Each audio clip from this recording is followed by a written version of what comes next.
나 아니었어? 이겼습니다. 자, 같이 한번 볼게요. 자, 오늘 8번째 시간. 아마 선생님 뭐 수업 때 언급할 수는 있지. 이미지나 언급했을 수도 있을 거예요. 워낙 중요한 사건이었고요. 세계시가도 이거 나와. 왜냐면은 이 전쟁이 우리나라랑 일본 두 나라 싸움이 아니라 한 나라 더 꼈어. 중국이야.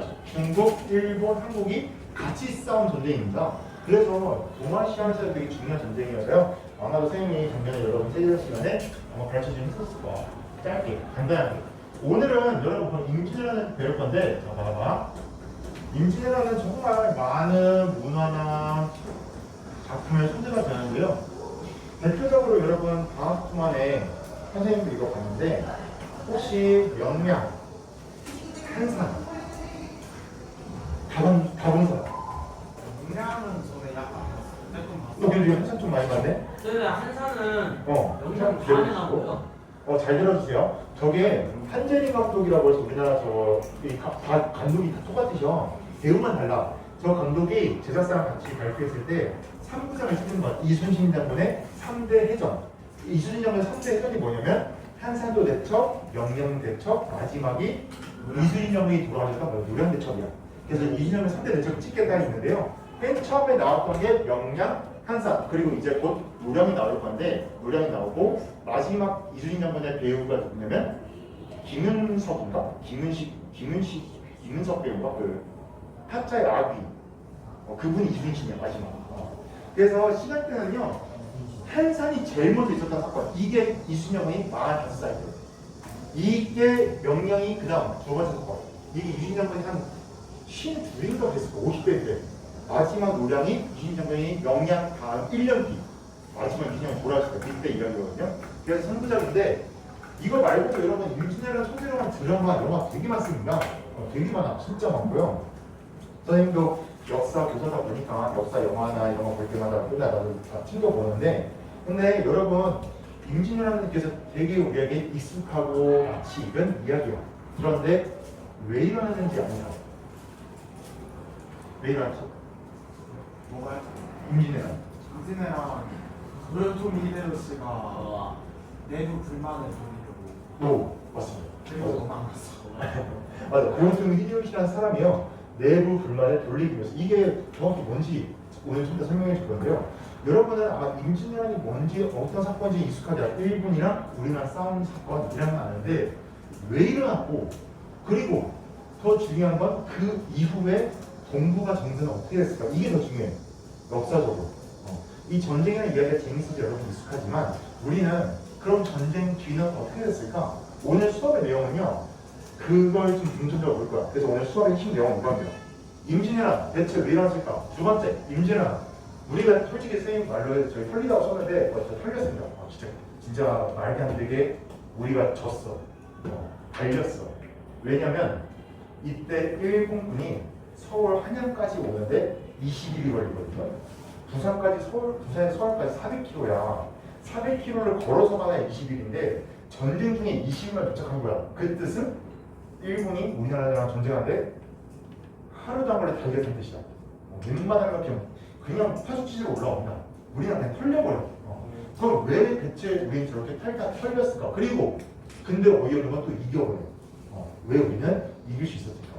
그리고 여러분 저때 얼마나 털렸으면 중국 정부에서 뭐라고 했냐면 조선이 이미 일본이랑 같은 편이다 라는 결론 내려요. 왜냐하면 어떻게 부산에서 서울까지 걸어서 가 20일인데 전쟁하면서 20년 만에 거기까지 갈 수 있냐?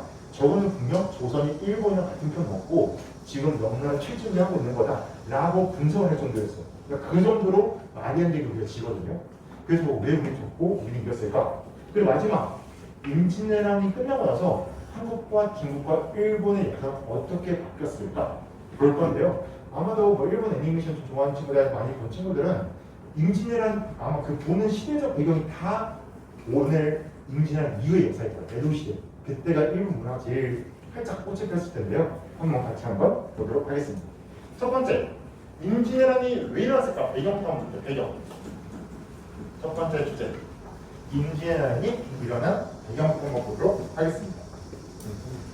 자, 물론 임진왜란은 일본이 쳐들어온 사건이야. 하지만 일본이 쳐들어와도 괜찮다고 판단을 내린 것도 맞습니다. 즉 조선이라는 나라가 강했으면 얘네가 왔을까? 못 옵니다. 얘 조선의 나라가 얘네가 판단했을 때 쟤네 약하다. 그러니까 온 거야. 그래서 여러분 우리나라 지금 만약에 우리나라가 북한이랑 1대1로 전쟁 하면 누가 이길까? 아니요. 우리랑 북한이 전쟁 1대1로 하면 북한이요. 우리가 바를 거야. 그러니까 우리가 진짜 북한 그냥 이길 거야. 그런데 전쟁 해 안 해? 아니요. 안 해. 왜 안 하게? 세계 3차 대전. 그런 걸 다 떠나서요. 그러니까 1대1로 싸워 다른 나라 간섭하지 않는다는 조건 하에 전쟁을 해도 우리가 이겨. 근데 문제는 뭐냐면 궁금하시나요? 북한에서 미사일 하나만이라도 우리나라 떨어지면 서울에 떨어지면 어떻게 돼? 털어요. 우리나라 겁나 큰 피해 있습니다. 왜냐면 우리나라의 모든 중심이 다 서울에 있기 때문에 서울에 타격한 거 이면 우리나라도 많이 아파. 많이 아프기 때문에 우리가 굳이 싸우지 않는 거야. 최대한 평화롭게 가자. 평화롭게 하자는 건데 똑같아. 당시에 조선이 약하니까 일본이 저건 우리가 그냥 싸워서 이길 수 있다. 그 자신감 때문에 왔거든요. 그 말은 조선이 약했어. 그럼 조선은 왜 약했을까? 당시에 조선은요 건국이 되고 오랫동안 평화였어요. 오랜 평화 기간을 유지한 거예요. 조선이 건국한 게 이성계가 조선이라는 나라를 세운 게 1392년이었는데요. 임진왜란이 일어난 게 정확히 200년 뒤 1월 1592년이었어요. 200년 동안요 조선이라는 나라는 다른 나라와 전쟁하지 않습니다. 물론 외국, 일본 해적이나 북방의 여진족과는 조금은 싸워서 전투를 했었어. 그런데 국가와 국가끼리 전쟁을 안 해. 그러니까 조선이라는 나라는요 점점 군대의 필요성을 느끼지 못합니다. 그러면서 군사력이 약화되고요. 대표적인 사례가 뭐냐면 당시 이건 필기 안 해도 돼요. 16세에서 60세 이하의 남자들은요 군대에 가서 훈련도 받고 군생활을 해야 돼요. 그런데 여러분 솔직히 말해보자. 군대 가고 싶어 안 가고 싶어? 가고 싶어요. 가고 싶어? 선생님도 알 거예요. 나도 내가 2008년 1월 14일에 입대했는데 전날에 죽을 것 같았어요. 가기 싫었고 이런 꿈일 거야. 근데 언제 하셨다고요? 2008년 1월 14일 그때 내가 입대했어요. 논산을 추운 겨울 추운 겨울에 입대를 했는데 아직도 기억이 나요. 2008년. 내 이름을 부를 때까지 나는 나 거짓말인 줄 알았어. 내가 입대한 거예요. 진짜 가기 싫었는데 동안이시네요. 2008년인데 선생님 그때 자 대상 얘가 41원인데요? 죽을래? 미안해. 장난이야. 선생님 그때 30대야 30대. 잘 봐봐. 잘 봐봐. 나 40대인 줄 알았어. 잘 봐봐. 자 이때 똑같아. 선생님 입대한 게 21살인데 입대가 21살? 선생님이 지금 35인데 21살에 입대했어. 자 그때 선생님이 입대하듯이 조선 성인 남자들 군대를 가야 되는데 누가 가고 싶어 여기를. 그러니까 어떤 일이 벌어지냐 이런 식이야. A라는 친구가 군대 가기 싫어. 그런데 지나가던 B한테 그러는 거야. B야 내가 너한테 돈 한 달에 100만원씩 줄게. 너 나 대신 군대 가. 그럼 얘가 대신 가지는 거야. 또는 이때 만약에 A가 가야 될 부대장이 C라는 애가 부대장이야? 그럼 얘 부대장한테 가서 그런 거야. 대장님 저 집에 용서도 지어야 되고요. 제 가족도 돌봐야 되는데 저 군생활 못해요. 그랬더니 얘가 그럼 나한테 한 달에 100만원씩만 줘. 뒷돈 받는 거야. 그때 나왔죠. 그렇게 해서 군인을 가지하고 군대를 빼기 시작한 거야. 왜냐면 군대가 이때 국가 입장에서도 군단지 필요 없다는 느낀 거야. 전쟁을 안 하니까 우리가 굳이 군인이 필요할까 하면서 무시하는 거지. 어떻게 보면 국방력을. 그럼 국방력이 소홀히 되면서 이런 식으로 군인들이 입대를 하지 않습니다. 돈으로 대신 들어가. 그러니까 이렇게 부정부패나 대립제가 일어나면서요. 조선의 국방력이 형편없이 써지게 됩니다. 지금은 이런 게 가능해?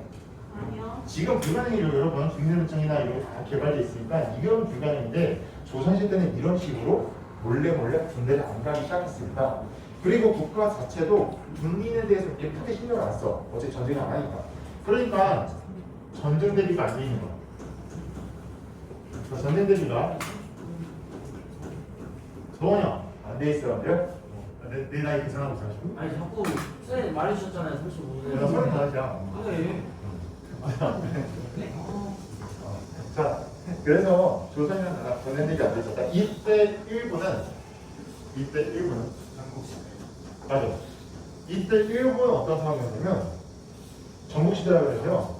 1467년부터 1615년 약 100년 넘게 일본은 각 지역이 서로 땅을 나눠서 영주라는 사람들, 즉 영주, 왕 대신에 각 지역을 다스리는 영주, 일본어로는 다이누라고 하는데요. 얘들끼리 서로 전쟁하는 시절, 서로 더 많은 땅을 차지하기 위해서 전국이 서로 땅을 나눠서 서로 전쟁을 합니다. 이때가 전국시대야. 100년이나 싸운다. 임진왜란 일어나기 전에 100년 가까이 싸워. 그러니까 100년 가까이 싸우던 일본인들은 무기와 기술이 어땠을까? 발달됐어. 이때 얘네가 썼던 무기가 임진왜란 때 썼던 얘네 주력 무기가 뭐였냐면 조총, 총을 쓰기 시작해. 총을 쓰고 전술과 전력이 발달되고요. 당시에 병사들도 싸움을 겁나 잘합니다. 그러니까 일본은 점점 무기와 기술이 발달되고 이걸 통일한 아저씨가 이 아저씨야. 그 유명한 도요토미 히데요시.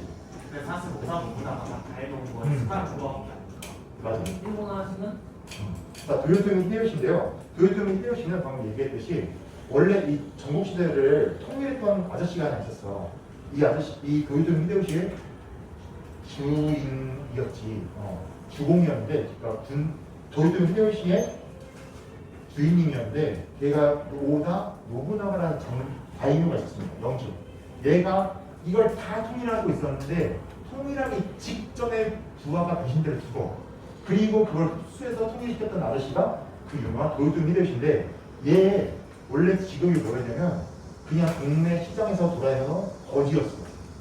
뭐 바늘장수 출신이라고 하는데 그냥 동네에서 가난하게 살았던 애입니다. 그런데 얘가 일본의 최고 지배자가 된 거야. 이 과정 속에 얘 엄청난 야심이 있었고요. 실제로 도요토미 히데요시에 대한 기록을 몇 가지 살펴보면요, 그 오다 노부나가라는 장군 밑에서 엄청나게 이제 아부도 하고 샤바샤바 하면서 승기는 승승장구하고 실제로 상대방을 제압할 때도 되게 무섭고 카리스마 있게, 때로는 무섭고 카리스마 있게, 근데 야망은 자신의 욕심과 야망이 끊임없이 있었던 역사 인물이라고 합니다. 그러니까 얘 목표가 어디였냐면 여기였어요. 이게 실제로 도요토미가 만들었던 황금 부채인데요. 도요토미가 이 부채를 항상 들고 다녔다 그래. 이 부채가 뭐냐면은 이게 어디지? 여기가 일본, 이거는 한국, 여기가 어디야? 중국이야. 얘가 자기 부채에 한국뿐만 아니라 중국까지 들었어. 그 뜻은 뭐냐? 중국까지 들어서 난 여기까지 먹겠다 그 뜻이야. 실제로 도요토미는요, 자기 부하 장수한테 우리의 목표는 조선이 아니다. 우리의 목표는 조선을 넘어서 여기를 먹어버리는 게 우리의 목표다라고 하거든요. 즉 도요토미 히데요시는요 엄청나게 야심이 있던 사람이었어. 당시에 전국시대를 통일하고요. 엄청나게 많은 이 강해진 100년이나 싸웠다 보니까 일본 군사가 강해. 이 강한 군사들을 내가 이끌어서 저 중국까지 먹어버리겠다. 이 욕심을 꿈꾸기 시작합니다. 이거 말고도 다양한 이유 중에 또 뭐가 있냐면 아까 얘기했듯이 얘가 수많은 이 영주들을 다정령했잖아.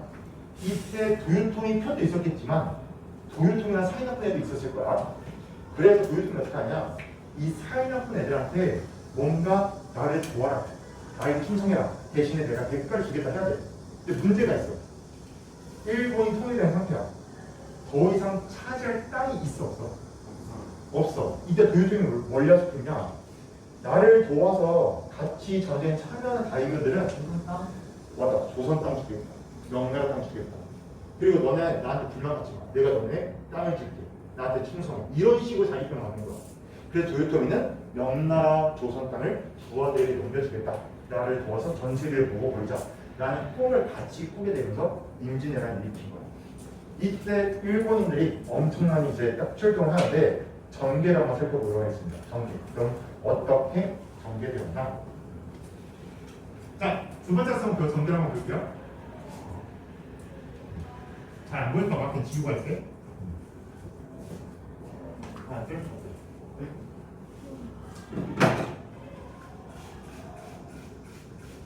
선생님 작년에 나 군대에서 나 뭐 했다고 얘기하지 않았니? 아니야? 나 군대에서 비피를 했다고 말했니?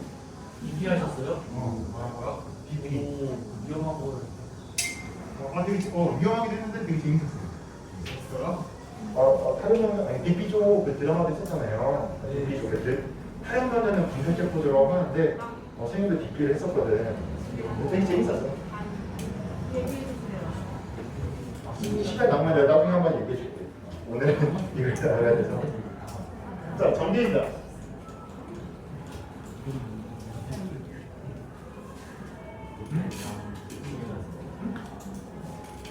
자, 잘 볼게요. 자, 정리입니다. 잘 보세요, 정리. 자, 전쟁이 어떻게 진행됐는지를 다시 한번 보도록 하겠습니다. 자, 정리.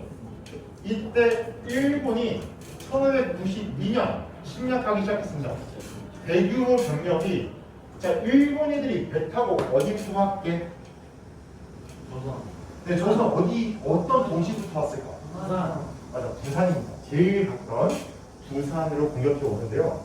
여러분 이때 진짜 일본이 엄청나게 철저히 대비를 했다는 증거가 뭐냐면 이때 일본 장군들이 옆에 조그만 책을 하나 갖고 다녔어요. 그 책이 뭐였냐면 조선어 사전이야. 국어 사전. 그걸 왜 가지고 다녔을까? 맞아, 한국말 하려고. 한국 조선을 점령하면 조선에서 말을 써야 되잖아. 여기가 어디 있는가 이런 거 써야 되잖아.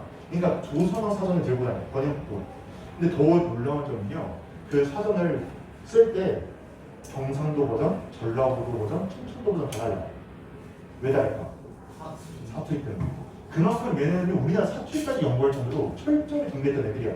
그러니까 당시에 전쟁 준비가 제대로 안 됐던 조선이 정말 처참하게 피해를 입는데요. 이때 맨 처음 전투를 했던 아저씨, 이때 일본은 이럽니다. 조선한테. 전명가도 우리가 명나라를 치러 갈 건데 니네 길 좀 빌려주겠니? 라고 합니다. 그러니까 일본도 그냥 무작정 가서 조선 딱 때리면 나쁜 놈 되잖아. 그냥 일단 명분을 만들어야 돼. 싸우는 이유. 그래서 일단 먼저 조선한테는 우리가 너네 명나라 갈 건데 명나라 공격할 수 있도록 길 좀 빌려달라고 한 건데 빌려줄 수 있어? 아니요. 절대 안 됩니다. 여러분 생각해봐. 갑자기 북한이 일본 공격하면 우리 지나가는데 빌려줄 수 있어? 아니요. 안 되지. 걔네가 들어와서 뭔 짓을 할지 모르잖아. 외군이 외국군대가 우리나라 들어온다는 거는 동맹국가 아닌 상태에서 들어온다는 말이 안 돼. 당연히 우리나라 거절합니다. 그러니까 일본 입장에서 뭐라고 하냐? 니네가 우리의 요구를 거절했다. 니네 때문에 우리는 전쟁할 거야. 라고 온 것이. 명분을 쌓은 거야. 이때 얘네가 부산에 왔는데 조총부대를 들고 왔는데 부산 동래성에 도착을 합니다. 이때 동래성을 지키는 아저씨가 손상현이라는 아저씨인데요. 이 아저씨가 명함을 내요. 명함을 내는 거예요. 일본 장군이 우리는 명나라 가는 거니까 길을 열어주시오 했더니 얘가 싸워 죽기 싫으나 길을 내주기 어렵다. 그러면서 목숨을 보고 싸웠는데요. 결국에는 이제 당시 일본 병력이 워낙 많고 전투들도 좋다 보니까 송상현 장군은 여기서 전선을 하시고요. 싸워 죽기는 싫어. 길에 내주기 어렵다. 되게 멋있는 말이지. 자, 그리고 힘이 받쳐지고 한다는 그리고 이때 조선 정부가 난리가 나. 지금 부산에 일본의 10만 병력이 왔다. 그 소리 들으니까 난리가 나. 그래서 저 막아야 되지 않니? 라고 하는데요. 이때 조선의 모든 정군을 다 여기다 모이라는 거예요. 충주. 왜냐면은 경상도에서 서울로 올라오는 길목이 충주야. 남한강 쪽. 그래서 여기서 일본을 막아야 된다. 그럼 조선에서 제일 잘 싸우는 청대산 시켜야 돼. 이때 조선에서 제일 잘 싸우는 명장이 신립이라는 장군이었어. 실제로 신립은 그 전에 기마대를 이끌고 연민족과 싸워서 대승을 거둔 유명한 장군이었어. 그래서 신립한테 모든 조선의 군대를 다 맡겨. 네가 여기서 충주에서 막아라. 근데 신립이 가서 막는데요. 이때 전투가 평등대 전투라고 해서요. 충주에 가시면 이건 피가 아닌데요. 호수가 있어요. 호수가 있는데요. 신립이 일본군이 오니까 여기다가 조선군을 배치합니다. 이거 역사적으로 많이 미스터리였어요. 뭐가 미스터리냐면 신림의 부대가 기마대거든요. 근데 여기 호수야. 호수 뒤에다가 땅을 진을 세워서 여기는 그러면은 땅이 물에 젖어 있으니까 땅이 어때 상태가? 젖었어요. 진흙이 없잖아. 잘 뻗쳐갖고 이런 진흙에서 눈밭에서 말이 뛸 수 있어? 아니요. 못 뛰어. 그러니까 역사학자들이 도대체 조선에서 제일 잘 싸우는 신입장군이 도대체 왜 진흙탕에서 싸웠을까? 왜냐하면 일본은 조총을 든 보병대고 신립은 기마대대. 이거 되게 미스터리인데 최근에 많은 학설 중에 뭐가 있냐면 해설 중에 뭐가 있냐면 신립이 이제 정부에서 군대를 모았다고 했잖아. 아까 여러분 선생님 수업 앞에서 얘기했지만 조선의 군대 시스템이 잘 들어왔다 못 들어왔다? 못 들어갔다. 그냥 시스템이 정군에 있는 사람이 싹싹 긁어 모았는데 상태가 안 좋은 거야. 훈련도 제대로 안 돼 있고 싸움도 할 줄 몰라. 그러니까 정규도 몇 명 빼고는 다 그냥 자기 집에서 각자 놓은 군인들인 거야. 그러니까 심리 생각이 들 때 이거는 승산이 없다. 우리가 싸웠으려면 목숨 걸고 싸워야 된다. 그래서 아마도 배수의 진, 물 앞에다가 진을 채워서 둘 중에 하나야. 싸워서 죽거나 물에 빠져 죽거나. 그러니까 병사들한테 너는 어차피 여기서 죽는다. 최선을 다해 싸워라. 그걸 때문에 여기다가 센 거 아니냐? 라는 설이 있어요. 근데 결과적으로는 신립의 저 병사가 결국엔 일본군한테 박살이 나서 끝났고요. 이 소식이 선조한테 들어간다. 조선의 왕 선조. 그러자 선조 황급하게 어깨에 이렇게 도망쳤어. 이때 뭐 신립이 충주에서 죽었어? 조선의 모든 명이 뚫렸어. 왜냐면 충주 다음에 서울까지 그냥 일반 통행이야. 도로가 쫙 뚫려 있어. 그러니까 이때 선조가 도망가거든요. 선조가 도망가기 시작합니다. 이게 대박이었어. 왜 대박이었냐면 일본군이 예상을 못했어. 도망갈 거. 왜 도망을 못 갈 걸 예상을 못했냐면 이건 약간 일본군이랑 우리나라 문화 차이인데요. 일본은 중국시대라 그래서 아까 선생님이 수많은 영주들끼리 서로 싸웠대잖아. 얘들은 그 사무라이 정신이라고 그러지. 영주는 절대 자기 성 안 버립니다. 영주가 만약에 안성에 내가 성주야? 그럼 난 절대 안성의 성을 떠나지 않아. 전쟁에서 지면은 성 꼭대기에서 둘 중에 하나에 항복하거나 자살하거나 자살하고 자기 스스로 목숨을 끊어버려. 둘 중에 하나에. 이게 약간 사무라이 형식이라고 그러는데 걔들의 문화니까. 근데 반면 그러니까 얘들이 예상을 한 거야. 일단 서울까지 뛰어가서 누굴 잡자? 왕. 그래서 조선을 항복시킨 다음에 우리가 조선군 데리고 명나라 가장의 작전이었어. 그런데 황급하게 사냥에 도착했더니 선조가 도망가는 거야. 이때 도요토미 히데요시가 놀라는 거야. 왕이 도망갔냐고. 왜 어떻게 왕이 도망갈 수 있지? 일본 상식하고 안 맞는 거야. 근데 우리는 왕이 도망갈 수 있지. 근데 우리도 약간 선조를 비판할 건 있죠. 도망가도 적당히 갔어야 되는데 여기까지 갔어. 여기가 안목까지거든요. 이거 넘으면 명나라야. 실제로 선조는요 명나라 가려고 한다. 나 조선에 있다가 일본 잡히면 끝난다. 명나라 가려고 해. 근데 명나라 오지 말라고 해. 오면 안 된다고. 그러니까 당시 선조는 진짜 도망갈 생각을 진짜 열심히 잘 도망갔지. 덕분에 우리가 임진왜란을 좀 길게 꾸렸으니까. 이거를 칭찬해야 될지 욕해야 될지 모르겠지만 아무튼 결과적으로는 잘 도망갔습니다. 그런데 도망갈 때 여러분 생각해보자. 조선에 남아있던 백성들이 어땠을 것 같아요? 선조한테. 짜증나고 열받지. 아니 그동안 왕이라 그래서 세금도 내고 우리가 그냥 부시무시거리고 다 했는데 우리를 지켜준다고 생각했는데 정작 전쟁 현실은 왕이 도망가. 이때 국민들이 얼마나 열받았으면 경복궁을 불태워버립니다. 경복궁이 이제 불태워버려 임진왜란 때. 근데 일본 애들이 불태운 게 아니라 선조가 도망갔다는 소식을 듣자마자 백성들이 가서 부르시려고 열받았어. 그 정도로 선조는 이제 도망가고 백성들의 지지율이 떨어진 거죠. 이때 선조가 도망가는 바람에 전쟁이 장기화됐고요. 이때 활약한 게 바로 그 유명한 이순신장군의 수군부대. 당시 이순신장군이 왜 임진왜란에서 중요하냐면요. 일본의 작전 앞에서 얘기했듯이 빠르게 한양 점령하다. 점령해서 조선 모아줬다. 그럼 조선에서 식량을 배달받은 다음에 조선인의 식량 다 뺏은 다음에 조선인의 식량으로 명나라 가는 게 얘네 작전이었어. 근데 얘네가 육군이 20만이 왔어. 식량 먹거리고 돌진한 거야. 그럼 밥이 부족해. 그러면 이 밥을 공급하려면 배를 태워서 이렇게 인천 쪽으로 가야 되는데 이 수송선들을 이순신장군이 목박에 꽁꽁 묶어버린 거야. 그러니까 얘네들이 다 굶어 죽게 생긴 거야. 이걸 막아낸 게 이순신 장군이고요. 그래서 이순신 장군이 대단하다고 한 거고, 이순신 장군은 임진왜란 때 아까 봤던 상대됐죠. 크게 일본 세 번 이기면서 거의 일본에서도 영웅으로 평가받고 있는 사람이거든요. 정말 위대한 장군이시고, 선생님이 그 영화 한편도 봤지만 한산에서도 일본군에 좀 끼워준 게 아닌가 싶을 정도로 왜냐하면 영화의 긴장감을 위해서 내가 그런 것도 있는데 정말로 일본을 그냥 압살해버립니다. 대단하시죠. 자 이렇게 그리고 하나 더 수군과 함께 일본이 예상치 못한 건 이거였어요. 의병. 수군과 의병이 활약하기 시작합니다. 의병은 여러분 어떤 병사들이요? 의병은 정부군입니까? 아니면 사람들끼리 공식 병사예요? 의병은 의룡병사, 즉 당시에 사는 백성들끼리 여러분들끼리 우리나라 위험한 우리 뭉치자에서 만든 군대야. 의병들이 활약을 하는데요. 이때 의병으로는 뭐 다양한 박들도 있고 승병들도 있고 그러거든요. 스님들도 와서 싸우는데, 그러니까 우리나라 모든 국민들이 다 집에 있는 다 칼, 뭐 이런 것이 칼 막 들고 나서 싸웠다는 장면으로 싸운 거야. 우리나라 모든 국민들이. 이게 1분 예상 못한 거야, 두 가지. 첫 번째는 이순신 장군이라는 유명한 장군이 있는 걸 몰랐고요. 두 번째 의병이었어. 왜냐면은 일본은요 철저하게 계급사회입니다.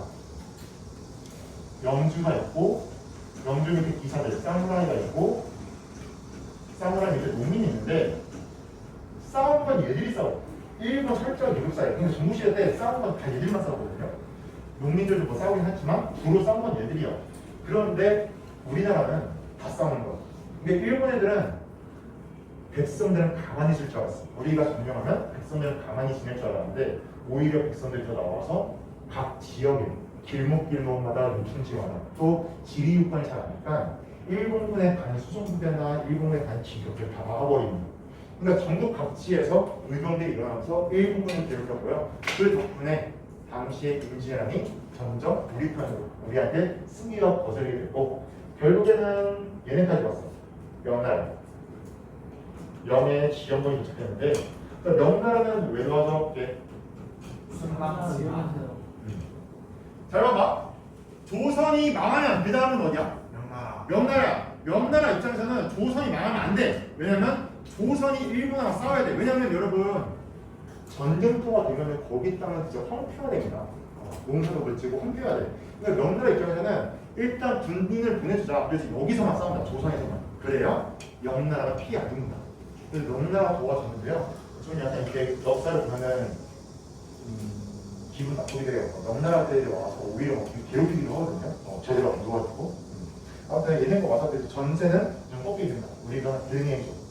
그러면서 이때 동명연합군이 일본이 점령했던 상영선도 살아나고 다시 빼앗고 점점 수도로 내려와서 이제 복수를 하게 되는데요.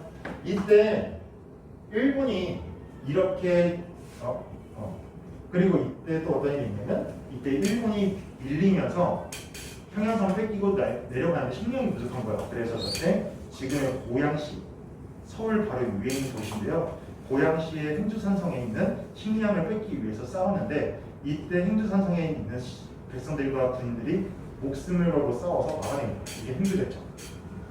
결국에는 일본은 점점 물러나게 됐고 이제 조선과 일본 명나라가 서로 휴전협정에 들어가요. 전쟁이 길어지니까 이제 서로 일본도 안 거야. 일본도 뭘 알았냐면 이거 전쟁 못 이긴다. 왜냐면 지금 수군 이순신도 있고 의병도 있고 명나라까지 활동하니까 우리는 이제 이거 못 이긴다. 그러면은 서로 좀 요구 조건 들어주고 전쟁 끝내야겠다. 그래서 휴전에 잠깐 들어갑니다. 이때 일본의 도요토미 히데요시의 요구 조건이 뭐였냐면 크게 세 가지였어. 첫 번째, 자기를 일본 왕으로 인정해달라. 두 번째, 조선의 병선들을 일본에 넘겨라. 세 번째, 뭐 이 두 가지는 명나라가 뭐 그러려니 했어. 마지막이 뭐냐면 도요토미 히데요시의 아들과 명나라 황제의 딸과 결혼해라. 이게 조건이었거든요. 이걸 명나라가 안 들어줍니다. 왜냐면 어떻게 우리 황제 가문이 저 일본의 왕도 아니고 영주 가문이랑 결혼할 수 있냐? 이거 절대 안 된다. 그래서 거절하거든요. 그랬더니 도요토미 히데요시가 또 쳐들어와. 이게 정유전이야. 정유전에 또 일본이 쳐들어왔는데 정유전에 또 일어났는데 이때 이걸 크게 막아내신 분이 명나라 휴전했는데 3년 만에 결렬된다. 휴전이 안 되고 이걸 막아내신 분이 20년 이게 명량대첩입니다. 이때 20년간이면 휴전 기간 동안 어떤 일을 겪냐면 되게 가슴 아픈 사건인데 조선의 왕 선조가 이순신을 체포하는 사건이 일어나서 대기종군이라 하죠. 권력을 빼앗고 일반 병사로 군대시키는데요. 이때 이순신 장군의 그 모든 수군이 원근이라는 사람이 이끌고 부산에 쳐들어갔다가 개박살나서 딱 12척 살아났습니다.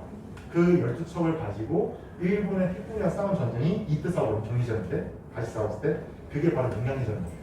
이렇게 12척으로 또는 13척이라 기록에 따라 달라. 어떤 기록은 12척, 어떤 기록은 13척이나 그래서 그거를 싸워서 이긴 게 명량대첩이고요. 이때부터 도요토미는 이순신하고 절대 싸우지 마라. 또다시 명령을 내려요. 그리고 나서 결국에는 전쟁이 또 길어지면서 도요토미는 사망합니다. 그러니까 조선에 있던 일본군들은 자기들의 군수가 없는 거야. 자기들의 군수가 죽어서 없어. 그러니까 더 이상 싸울 이유가 있어 없어? 없어. 자기 군수가 그냥 명령 때문에 싸우는 건데 명령 낼 사람이 없어진 거야. 그리고 전쟁이 길어지면서 여기 조선에 살던 일본군도 알아. 우리는 조선에 먹을 수 없다는 거야. 그러니까 일본군이 후퇴를 결정합니다. 우리 여기서 싸우지 말고 이제 동국으로 돌아가자. 근데 그 돌아가는 병력을 싹쓸이 하려고 또다시 이순신 장군이 출동하죠. 출동하는데 이것도 약간 논란이 있어. 어떤 논란이 있냐면 일본 역사학자들의 주장은 뭐냐면 후퇴하는 병사를 굳이 쫓아가서 죽일 필요가 있냐고 하거든요. 근데 이때 이순신 장군이 노량전이라서 이거 정말 치열했어요. 이때 이순신 장군이 전사할 정도로 치열해졌는데 왜 이순신 장군은 후퇴하는 적을 싸웠을까? 여러분이 이순신 장군이라 생각보다 지금 일본은 후퇴를 하겠대.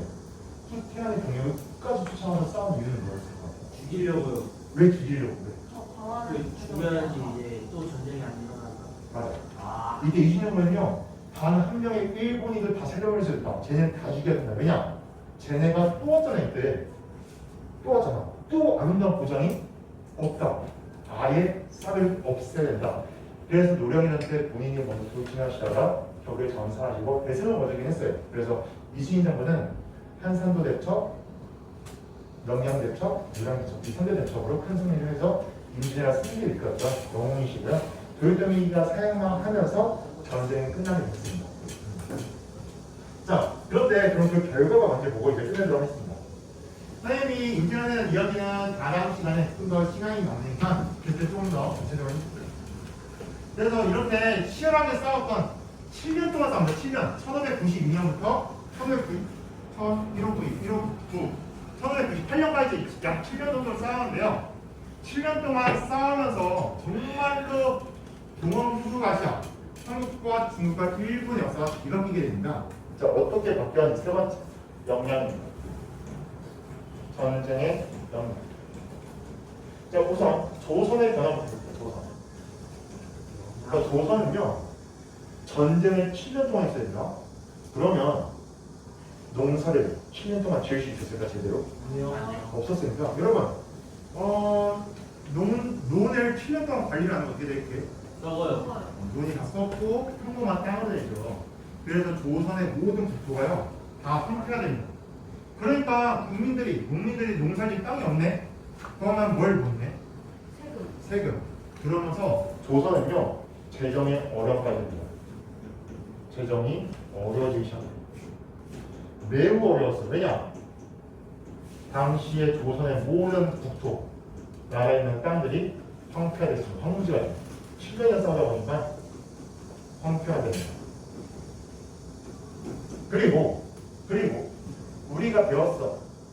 조선 태종이 인구 조사를 하기 위해서 오늘날의 주민등록증 같은 이것을 발급했는데요. 이게 뭐였죠? 호패법. 맞아, 호패였어.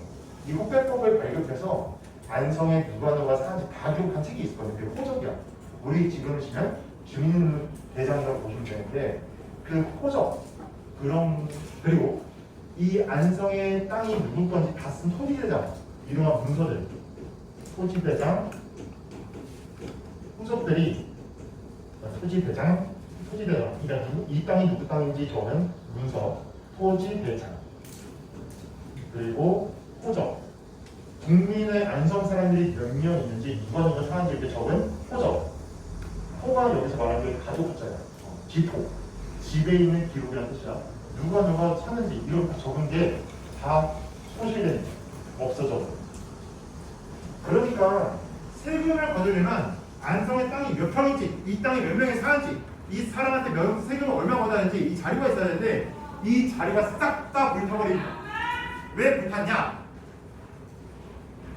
누가 불태웠게? 우선 뭐 보통 같은 우리한테 맞아. 이때 불태웠던 건요. 일본군이 뭐 불태운 것도 있겠지만 너네가 생각해보자. 내가 노예야. 여러분 노비야 노비. 나 주인이 있는 노비야. 그러다 지금 임진에 일어나서 지금 양반에 다 도망갔어. 그럼 여러분 나 자유되려면 양반 집에 있는 뭘 없애야 돼? 그렇지. 내 노비임수 없으면 나 어떻게 된 거야? 난 자유야. 도비는 뿌리예요. 하면서 자유가 될 수 있는 거야. 그래서 이때 수많은 백성들이 토지에 대한 호흡을 부리기 시작하는 거야. 그러면서 그리고 전쟁이 끝나니까 복구 사업에 오래 걸리지. 그러면서 이런 막 전쟁 갔다 왔더니 당원간 누구가 저요 이러면서 이거 내 땅이야 이런 식으로. 그냥 제대로 토지 유사가 안 이루어졌고요. 이때 지금 보시면 조선 인구수인데요. 봐봐 인구수. 중종 때 인구수가 400 정도 됐는데 400만 명 됐는데 전쟁이 끝나고 선조 다음에 이제 반연한 인조거든요. 인조 때 인구수를 보면요 100만 명이 좀 돼. 이거 죽은 게 아니고 죽은 사람도 있겠지만 조사가 잘 안 이루어지면 토속 조사. 그만큼 토속이 불탔다 생각하셔서 인구가 조사가 제대로 되지 않고 토지가 얼마인지 모르겠고 땅도 안 좋으니까 세금을 못 받으면서 돈이 없게 됩니다. 그리고 이때 두 번째 문화재도 많이 피해지고 이때 일본이 와서 우리나라 문화재 겁나 많이 가져갑니다. 겁나 많이 가져가기도 했고 또 겁나 많이 불타기도 했습니다. 강제하게. 그리고 이때 특히 많이 불탔던 데가 절이었어요. 왜 절이었냐면 이때 스님들이 전쟁에 참여하거든요. 그리고 의병들이 산속에 있는 절에 많이 숨어 있었어. 그래서 일본군 이때 절 같은 데 공격해서 많이 피해를 입습니다. 그러면 우리 문화재를 많이 뺏겼고요. 마지막 이때 많은 조선 사람들이 포로로 끌려왔어요. 그리고는 또 노예가 되기도 했는데요.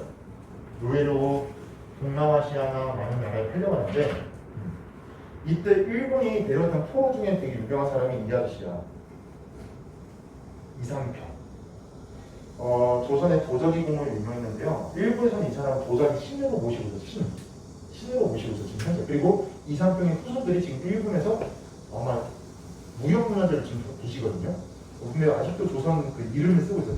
이시성을 조선에서 왔다고 해서. 그래서 지금 이 그런 도자기 공 포로에 들어갔는데 왜 그러냐면은 임진왜란을 한편 도자기 전쟁이라고 해요. 왜냐면 우리나라 그때 도자기 만든 기술이 세계적으로 뛰어나거든. 일본이 저기 너무 부러운 거야. 그래서 이때 도요토미 히데요시가 실제로 이때 전쟁 중에 도자기 공을 다 데려오라고 도자기를 잘 만드는 기술자들을 다 일본을 데려와. 그래서 엄청나게 많은 도자기꾼들이 다 들어왔어. 그리고 성리학자들. 일본이 문화적으로 근데 상대적으로 우리보다는 뒤쳐져 있으니까 이제 수많은 문화적으로 뛰어난 학자들도 많이 끌려간다. 그래서 일본의 성리학을 강화시켰던 사람이 오른쪽에 보이는 강항이라는 사람인데요. 이렇게 문화적으로 많은 포를 끌고 갔고요. 그리고 노예도 데려왔는데 여러분 세계사 시간에 르네상스 배웠죠? 인문주의 한 새록살 기억이 날 거야. 자, 당시에 이탈리아에서요, 루벤스라는 화가가 그린 초상화가 발견했는데 이 초상화 그림을 봤더니 복장이 유럽 사람이야, 동양 사람이야? 동양 사람이고요. 이 복장이 한국 조선 복장이에요. 조선인이 1600년경에 이탈리아 화가가 그린 작품을 그려야 있는 거야. 이 사람 이름이 뭐냐면 안토니오 꼬레아였어요. 이 사람 어떻게 유럽에 갔을까? 1600년대. 아마도 임진한테 노예로 잡혀서 팔려간 거를 생각하고 있었어요. 사람들이. 이 사람 이름이 꼬레아야. 즉 한국에서 온 안토니오, 노예라는 뜻이야. 이제 안토니오가 이름 붙여준 건데 이 사람이 1600년대에 끌려가서 저렇게 초상화 그려지는 그럼 이때 수많은 노예들이 다 끌려갔어요. 전 세계로. 대표적으로 이런 사람이 있었다. 많이 무섭지 않았을까? 1600년에 나 혼자 유럽에 떨어져 있으면. 아무튼 이런 역사도 있고요. 자, 그 다음 일본은 어떻게 되나 볼게요. 일본은요 도요토미가 누구야? 도요토미의 라이벌이 하나 있었어. 그래서 라이벌이 누구냐면 이 아저씨야. 이름이 도쿠가와 이에야스인데요. 이 아저씨가 도요토미 세력을 싹 다 정리합니다. 그리고 자기 세력을 해서 에도마코를 만들어버려요. 지금의 일본 수도 도쿄에다가 본거지를 세우고요. 당시에 오사카에 있었던 도요토미 히데요시 세력을 다 없애버려. 그 다음에 자기 수도였던 에도에다가 모든 권력을 집중시켜서요. 이제 도쿠가와 이에야스가 일본을 다스리게 되는데 도쿠가와 이에야스는요 도요토미와 좀 뜻이 달랐어요. 조선 침공에 참여하지 않았던 사람입니다. 근데 도쿠가와 이에야스는 조선 정부한테 편지 보내. 어떤 편지였냐면 지금 도요토미는 죽고 제가 이제 일본을 지배하게 됐는데요. 저는 조선이랑 사이좋게 지내고 싶습니다. 그러면서 도쿠가와 이에야스가 우리 다시 국교 같이 사이좋게 지내지 않을까요? 그래서 이때 일본과 조선이 다시 국교를 했습니다. 그리고 이때부터 일본은요, 당시에 조선에서 받았던 문화가 발전이 되는데, 아까 봤던 조선에서 데려온 도자기 문화, 그리고 성리학자들을 데려와서 당시의 문화가 굉장히 발달됩니다. 마지막! 참여했던 마지막 나라, 명나라. 뭐가 있지? 끝낼게. 여기 공간이 없어 이렇게 놨을 때는요. 명인데, 명나라는 어떻게 됐냐? 명나라는 7년 동안 전쟁하다 보니까 얘네도 힘이 약해지기 시작해요. 그러면서 명나라 힘이 약해지니까 어떤 얘기를 하냐면 명나라가 당시 국력, 힘이 약해졌고요.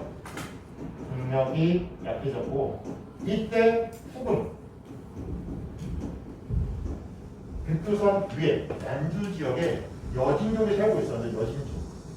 이 여진족 애들이 똘똘 뭉치기 시작합니다. 얘들은 유목민족이야. 말 타고 돌아다니는 애들. 맨날 말 타고 돌아다니니까 싸움을 기가 막히게 잘하는 거야. 싸움을 기가 막히게 잘하는 여진족 애들이 명나라가 약해지니까 더 이상 얘들 신경을 못 써. 얘네끼리 서로 부족을 총리하면서 후금이라는 나라를 세웠고요. 얘네가 명나라 공격하기 시작합니다. 그러면서 중국도 명나라가 멸망하고 훗날에 얘네가 세운 청나라가 건국되게 됩니다. 그래서 중국도 역사가 기가 막히게 되는데요. 이렇게 응징을 하면 그냥 단순히 일본이 우리나라를 쳐들어왔다 이 사건이 아니라 동북아시아 질서를 다 뒤바꾼 큰 사건이었고요. 그 배경 바로 우리가 좀 힘이 약했다 그걸해서 일본을 쳐들어왔다 하는데 여러분이 그래서 좀 우리가 어떻게 하면 힘을 키우고 두 번 다시 인재랑 같은 일이 아니려면 어떻게 대비를 해야 될지 한번 생각해 보시면 되겠습니다. 수고했습니다. 노트 한번 할게요.